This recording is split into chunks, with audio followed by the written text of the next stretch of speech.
Hi everyone, Ohio State Senator Ken Smith here. Welcome to In Case You Missed It, State House Edition, the Kids Are All Right edition for the week ending September 20th.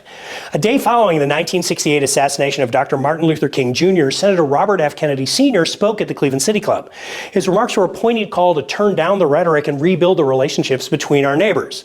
He concluded with the following, quote, "Surely we can learn at least to look at those around us as fellow men, and surely we can begin to work a little harder to bind up the wounds among us and to become in our hearts brothers and countrymen once again." While I highly recommend you read RFK's full City Club remarks, I do have a few observations of my own. In July 2017, just 6 months into Trump's first term, I heard a presentation from the pollster Frank Luntz.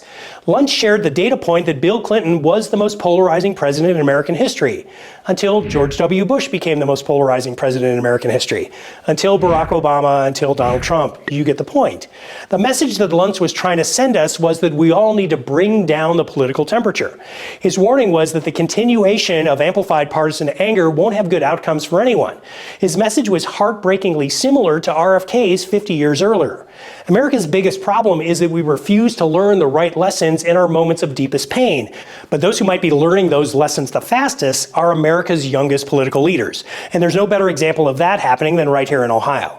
The Ohio College Republican Federation and the College Democrats of Ohio released a joint statement the day after Charlie Kirk's murder, rejecting, quote, political violence in all its forms, unquote, and writing that violence undermines the very foundation of our republic and urging students to foster a culture where disagreement never escalates to harm.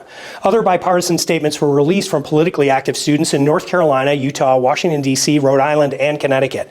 Perhaps it should not surprise us that America's youngest generation of political leaders, those who had to participate in active shooter drills throughout their public school years, would be the generation of Americans that most quickly call for the end of extremist violence.